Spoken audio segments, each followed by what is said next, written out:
걸 우리에게 말씀해 주고 있습니다. 우리가 잠언 29장 18절에 보니까 묵시가 없으면 백성이 방자에 행하거니와 율법을 지키는 자는 복이 있느니라. 이렇게 말씀해 줍니다. 방자하다는 말은 제멋대로 행한다는 거, 제멋대로. 주님을 두려워하지 않는 자들은 제멋대로 행하다가 결국은 심판을 받을 수밖에 없다는 거죠. 요즘 우리 사이에 두려움의 대상을 두려워하지 않는 세상, 이렇게 전락하는 것을 보게 될 때 가정교육에 문제가 있죠. 가정에서 부모가 자녀를 다 망가뜨렸기 때문에 이런 세상이 되어버렸어요.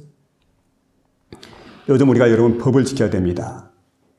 우리 그리스도인들은 법을 잘 지켜야 되죠. 하나님 법을 지켜야 돼요. 또 세상을 살면서 세상에 있는 법도 우리가 잘 지켜야 돼요. 왜냐하면 우리는 세상의 소금이기 때문에. 소금이 변질되면 안 돼요. 맛을 잃어버리면 안 됩니다. 그래서 세상 사람보다 법을 더 잘 지켜야 되는데 언젠가 보니까 교통경찰이 어떤 한 여성에게 스티커를 발부합니다. 근데 화가 났는지 교통경찰의 뺨을 때립니다. 또 텔레비전에 나오는 그런 걸 보니까 술 먹고 주정뱅이들이 경찰서에 들어와가지고 경관들을 막 폭행하고 욕설을 퍼붓고 행패를 부리고 이게 말도 못하는, 이게 왜 이렇게 됩니까? 법을 갖다가 무서워하지 않아요. 이 법이라는 게 얼마나 소중한지 모르는데 법을 우습게 여기는.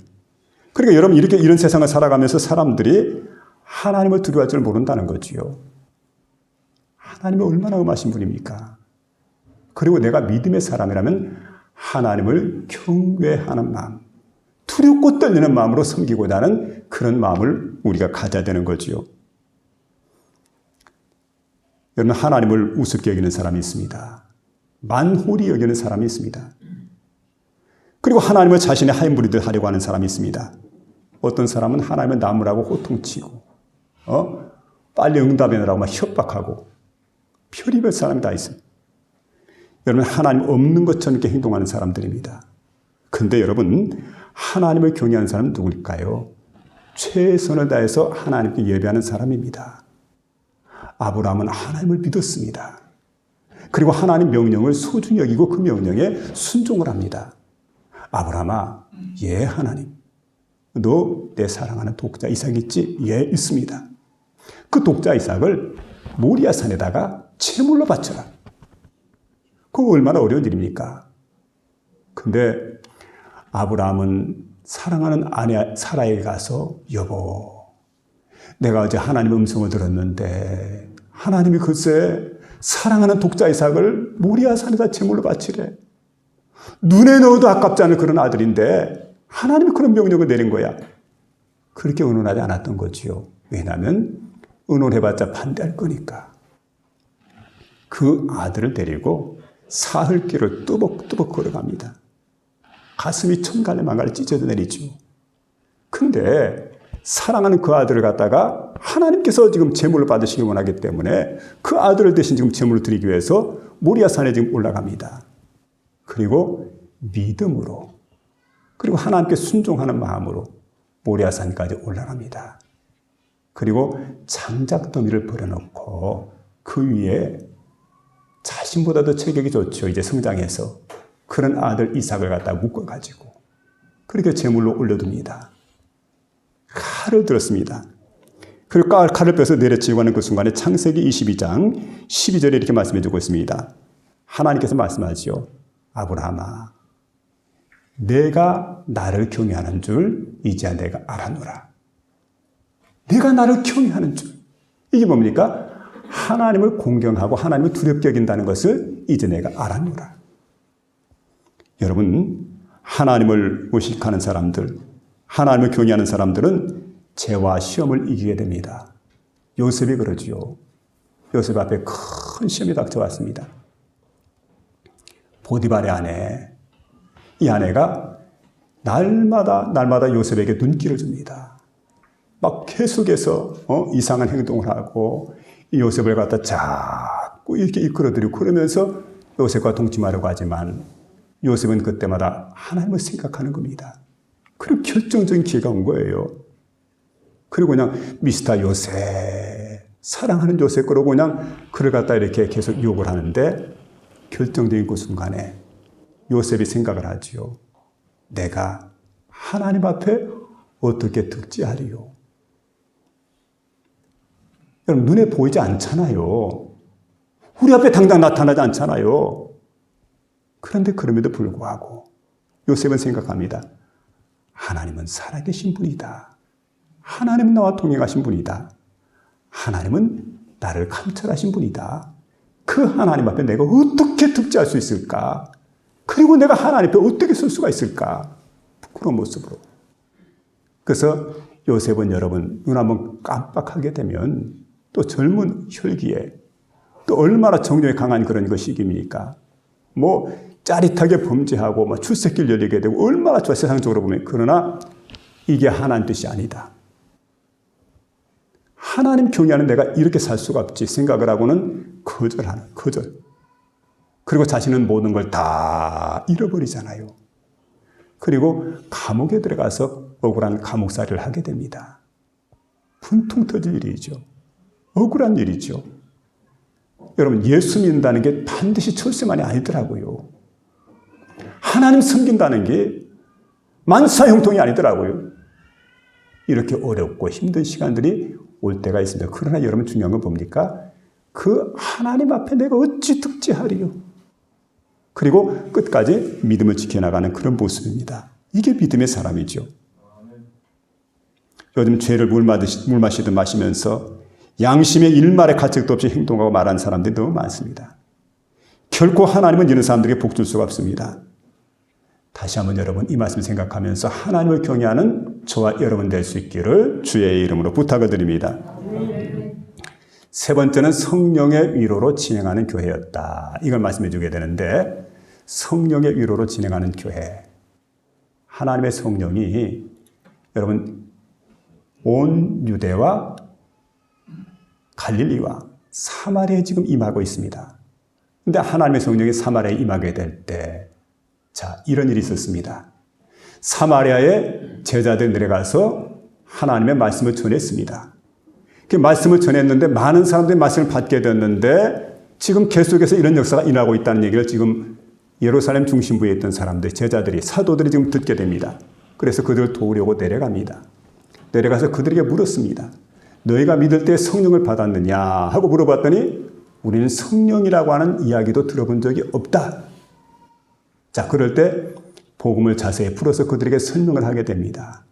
복음은 그리스도 예수에 관한 일이죠.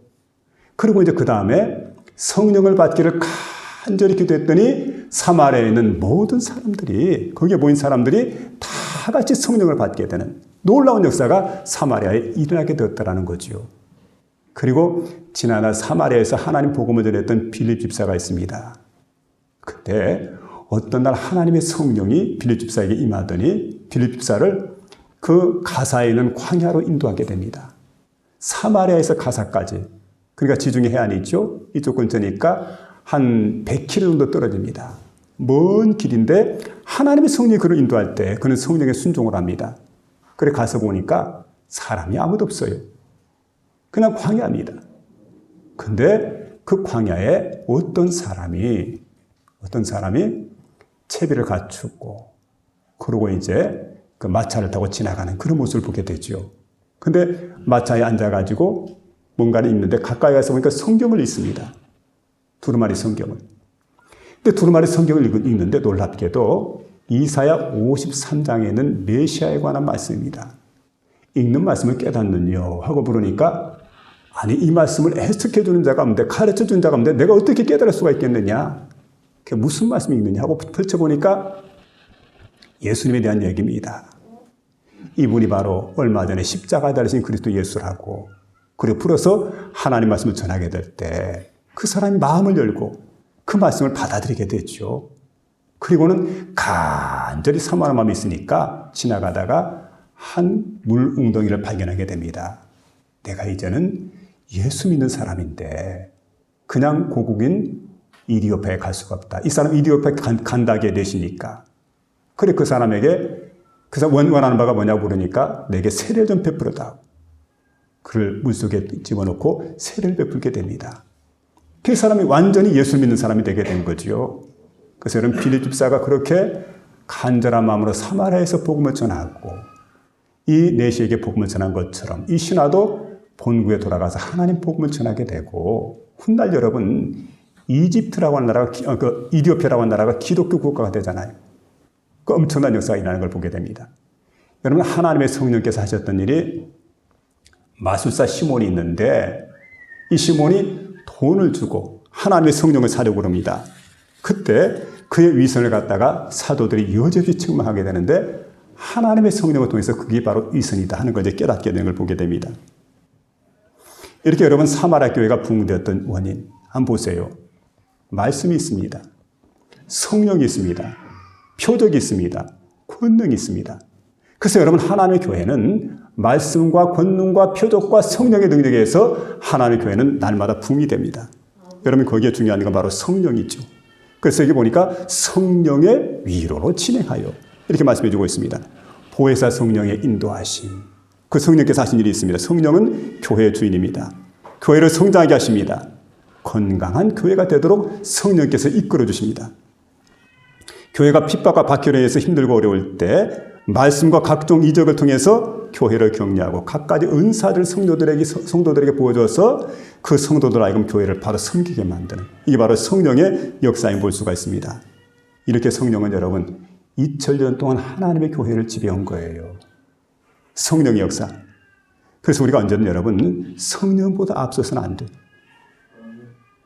그렇게 돼서 성령의 위로는 끊어지고 마는 겁니다. 순수한 신앙을 잃어버리고 계산하고 정치적으로 해석해도 안 되고 인본주의가 판을 치고 세속적 가치가 하나님 뜻을 가로막는 그런 교회라고 한다면 그런 교회는 더 이상 성령의 역사를 기대할 수가 없습니다. 정치적에서는 안 돼요. 세속적에서는 안 돼요. 죄악이 가득해서도 안 돼요. 이런 게 판을 치는 교회가 돼서는 안 된다는 얘기예요. 성령의 주도하에 성령의 이끌을 받는 그런 아름다운 교회가 될 수 있도록 저와 여러분이 다 같이 힘을 모을 수 있기를 부탁을 드립니다. 심장 절개 수술을 받은 한 사람이 있었습니다. 근데 수술 받기 전날 아주 멋진 간호사가 와가지고 손을 쥐어줍니다. 그러면서 자기 손 한번 꼭 쥐어보라고 손을 꼭 쥐었습니다. 그랬더니 이렇게 얘기하게 됩니다. 당신이 이제 수술을 받게 될 터인데 수술을 받게 되면 심장을 이제 이게 떼어내지 않습니까? 수술해야 되니까. 대신에 이제 심장이 분리가 되어 있지만은 그 심장 대신 그러니까 여러분 기계가 이렇게 들어오게 되죠. 기계의 도움으로 당신의 생명은 그렇게 유지가 될 겁니다. 그리고 심장 수술이 잘 끝나게 되면 이제는 심장은 정상으로 연결이 되어지게 됩니다. 그리고 그때부터 회복실에 들어가서 회복이 될 터인데 근데 중요한 것은 의식은 있지만 6시간 동안 꼼짝하지 못한다고. 움직이고 싶어도 움직이지 못하고 눈 뜨고 싶어도 눈 뜨지 못하고 말하고 싶어도 말하지 못하고 그렇게 6시간을 지내게 될 터인데 의식은 있어요. 그런 시간이 오게 될 터인데 내가 그때 당신 옆에서 손을 꼭 쥐어줄 테니까 혼자 있다 생각하지 말고 내 곁에 사람이 있구나 생각하고 위로와 힘을 얻으라고. 근데 정말 수술받고 나니까 그런 현상이 자신에게 나타나게 됩니다. 간호사가 한 말이 정말이었구나.